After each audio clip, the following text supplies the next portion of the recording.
It takes the courage of a Canadian journalist to really tell it like it is.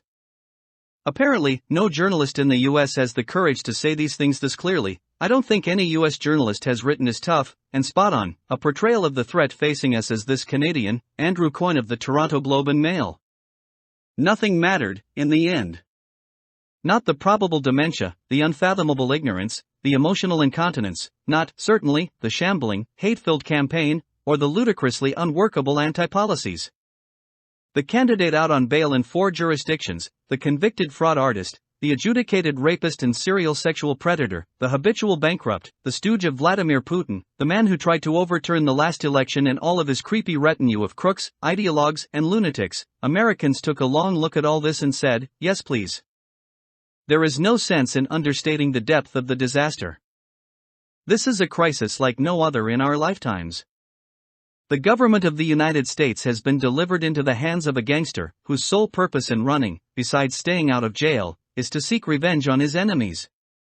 The damage Donald Trump and his nihilist cronies can do to America, but also to its democratic allies, and to the peace and security of the world, is incalculable.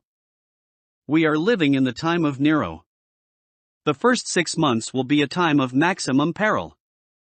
NATO must from this moment be considered effectively obsolete, without the American security guarantee that has always been its bedrock.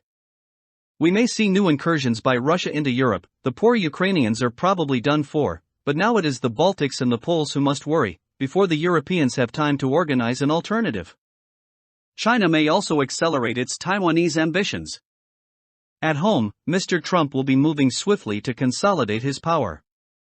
Some of this will be institutional, the replacement of tens of thousands of career civil servants with Trumpian loyalists. But some of it will be atmospheric. At some point someone, a company whose chief executive has displeased him, a media critic who has gotten under his skin, will find themselves the subject of unwanted attention from the Trump administration. It might not be so crude as a police arrest. It might just be a little regulatory matter, a tax audit, something like that. They will seek the protection of the courts, and find it is not there. The judges are also Trump loyalists, perhaps, or too scared to confront him.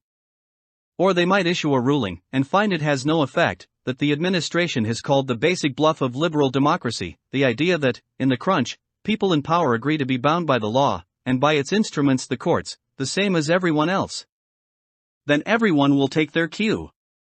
Executives will line up to court him. Media organizations, the large ones anyway, will find reasons to be cheerful.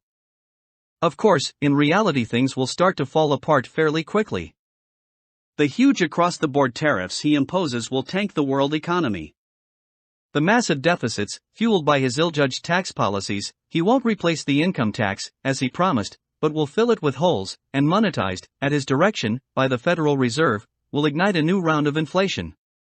Most of all, the insane project of deporting 12 million undocumented immigrants, finding them, rounding them up and detaining them in hundreds of internment camps around the country, probably for years, before doing so, will consume his administration. But by then it will be too late. We should not count upon the majority of Americans coming to their senses in any event. They were not able to see Mr. Trump for what he was before. Why should that change? Would they not, rather, be further coarsened by the experience of seeing their neighbors dragged off by the police or the military, further steeled to the necessity of doing tough things to restore order? Some won't, of course. But they will find in time that the democratic levers they might once have pulled to demand change are no longer attached to anything. There are still elections, but the rules have been altered. There are certain obstacles, certain disadvantages if you are not with the party of power. It will seem easier at first to try to change things from within. Then it will be easier not to change things.